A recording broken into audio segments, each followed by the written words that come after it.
The United States Patent and Trademark Office has revised and rejected the patent previously granted to Nintendo that covers Pokemon-style combat. Welcome to Inside Games Daily, the only gaming news show brave enough to welcome an action taken by the U.S. federal government for once. Which makes me feel bad, Bruce. I got this gnawing feeling in the pit of my stomach. There's some monkey's paw trade-off here, or it's April 1st, who knows, but I'm sure we had to sacrifice some kind of basic human right to get this particular patent revoked, but hey, we'll take the wins where we can get them. Jeez, I hope not. Games Fray reports all the details of the office action issued by the U.S. Patent and Trademark Office last week, which rejects all claims of U.S. patent number 12,403,397 as obvious, quote. Yeah, I like that. It's an interesting term. I've learned way more about patents because of all this, but specifically, this is Nintendo's patent on summoning a sub-character and letting it fight in one of two modes. So, yeah, very Pal World adjacent, and also we see it a lot in Pokopia, where if you summon a character on another character, they'll fight. That's one of the two modes. The other one is just kind of walking around and exploring. It's all over those games. Yeah, and lots of other games, too.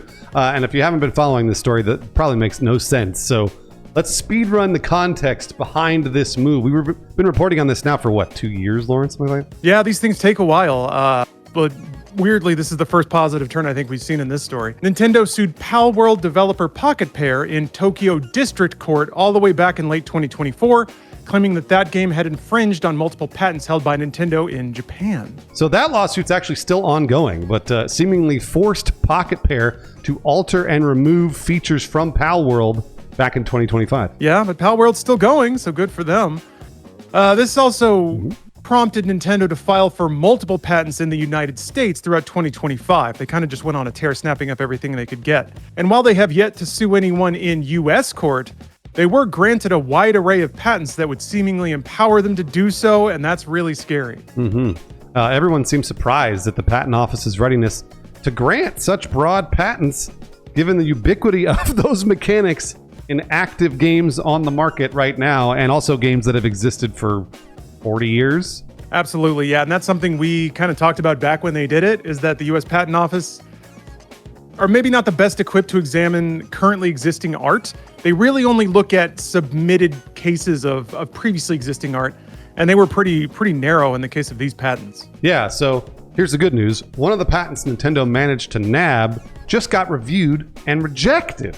That's fantastic. Yeah, weird common sense, especially when it comes to something relating to technology or video games.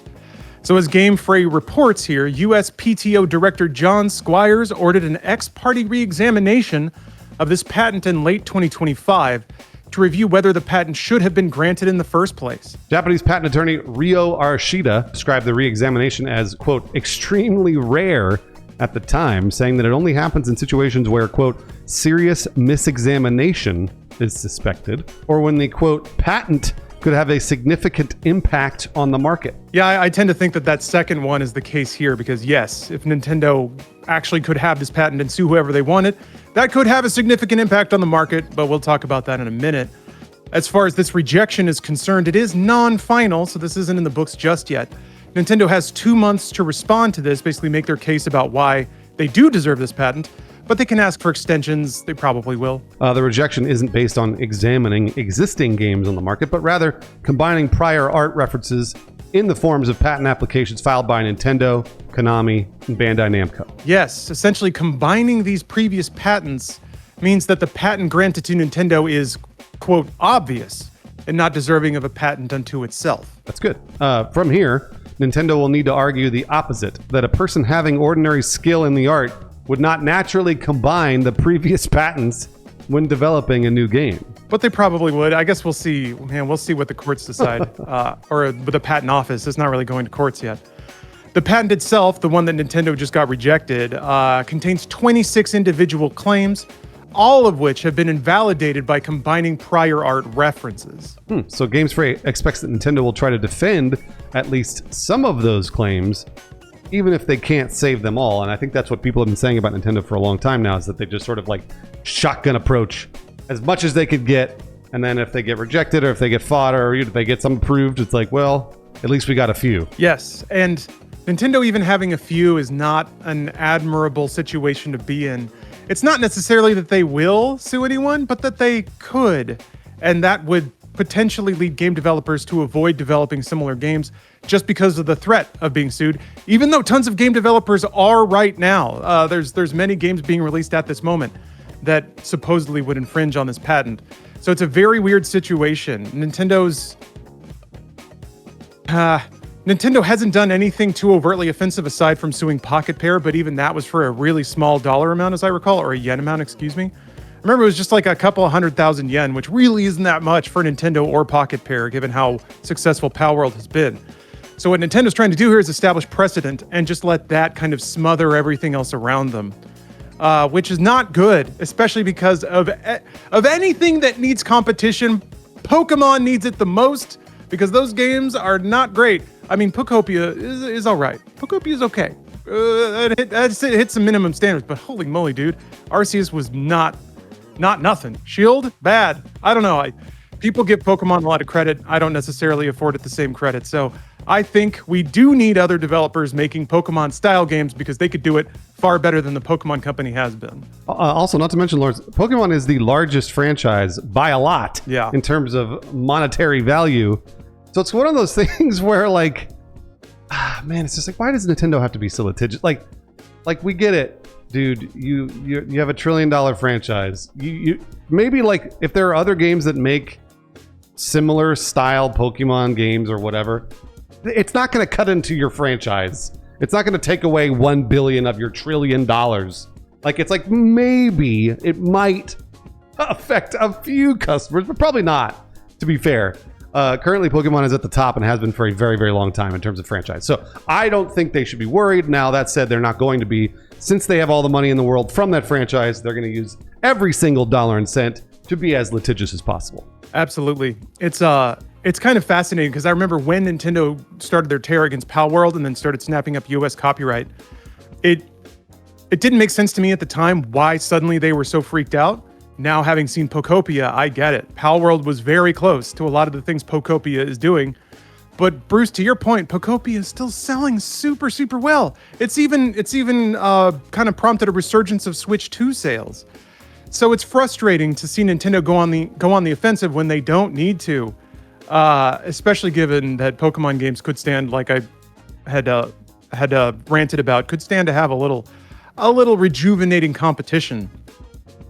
But I think there's a deeper concern here aside from just Pokemon, and that's kind of important unto itself. But if video game companies start getting into the patent troll area, that's a huge concern, and could become a huge problem. And Nintendo, of all companies, I really hope they're not the ones to kick it off. But if Nintendo successfully starts prosecuting in U.S. court and even maybe winning money, then that would incentivize patent troll companies or like investment companies to buy up maybe like third tier game companies with no intention of shipping any games. All they want is to just acquire their roster, nab as many copyrights as they possibly can, and then just file loads and loads and loads of patent troll lawsuits, seeking just like very small dollar settlements and stuff like that.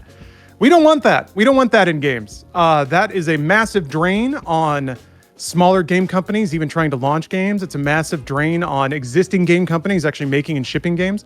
Once that scummy money starts circulating around, it just kind of puts a blanket over everything that we don't want. So this is a great development, a shockingly clairvoyant and clear-eyed development. Certainly not one I expected from the U.S. federal government, and certainly not about video games. I hope this is a trend we can continue to rely upon. Man, Lawrence, what you're describing about that patent troll stuff, there's a whole cottage industry around that in the music industry with copyright. They're constantly trolling those copyrights, looking for, like you said, small dollar amounts, and that has been I think for years and years. And it's very bad for very small record labels. It's it's obviously fantastic for the huge music publishers that can afford to take every single bureaucratic step to try and take another $100 from a small record label or a band or whatever. And they've been doing that for years in music. We do not want that in video games. And I don't know if it's already been happening or what, but I just don't. Nintendo should back off. And allow me to be very conspiratorial, by the way. Allow me to think about that Palworld came out, was it 2024, I want to say? Beginning of 2024? Maybe Palworld influenced the developers of Pokopia to make a better game. Because it's like, finally, they came out with a Pokemon game that everyone was like, this is a good game. This is actually a really good game. Maybe, possibly the competition, which is the way the free market is supposed to work, influenced them to make a better product. Yeah, I think you're 100% right. I think it was the competition and also the fact that Pal World sold really, really well. So it was the first one that started punching up into Pokemon numbers while also kind of being Pokemon adjacent. So I think that's why Nintendo chose that game to be the example that you can make a Pokemon game as long as it doesn't sell over 10 million. But the second it does, we're coming for your ass. So I don't know. Nintendo's starting to behave, they have been behaving like a brand owning megacorp for a long time. At the very least, they still make decent games sometimes, so I'll give them credit for that. But yeah, we don't need this. We don't need this at all. I know that a lot of people have held umbrage against Nintendo for their legal proceedings against emulator groups and like ROM backup groups and things like that. That's not great. This is far worse. You're absolutely right, Lawrence. Also, allow me to be really meta for a second about Inside Games. A lot of people in our comments always talk about how we report on bad news. And we're always talk about bad news. And then if you go look at our good news stories, they do terrible. Just so you know, the views are very, very low on the good news stories. This is a good news story. It really is. And so if you are like, we want Inside Games to do more good news stories, well then, better watch this video. Better tell your friends to watch the video. Because I promise you, when we title a video as Marathon a Flop, it does whatever, 75,000 views. And then we do this and it does 30. It's kind of hard to report on good news all the time. We like it. We like doing it. But just be aware, that's where our head is at. Because I've seen, and plus there's been a lot of negative news stories recently too. So either way, just so you know how we work here. Yeah, if it bleeds, it leads. The old axioms are still true for us news hounds. But hey, you know what? Bruce, I'm glad you brought it up. It's April Fool's Day. We decided to prank you by reporting a good story for a change. We got some more pranks in store. Let's see here. Bruce, you're going back to work for Rooster Teeth. I can't wait. I'm going to revert into an infant in front of your very eyes. I gotcha. We have fun here. Hey, April Fools. But no, really, we'd like to thank you for watching. If you made it all the way through an actual good news story, congratulations. This is a moment of reflection, I think. We've been doing this show for, over 5 years now. That's the longest run we've ever had doing this, and it's because the parent company hasn't gotten acquired or sold or shut down or whatever, so thank you very much for enabling us to work directly for you. On that note, we'd like to extend an extra beefy thank you to the folks that support us directly through our Patreon. Thank you very much, Kyle Heaton, Brian Cosner, Monkey Butlers, Spirit Bear, and E. Compton 3 for keeping us going and allowing us to make jokes about working for a company versus actually having to do it. Very appreciative of that. Very appreciative that some of these names have become very familiar. So thank you very much for supporting the arts. We'll see you next time on Inside Games.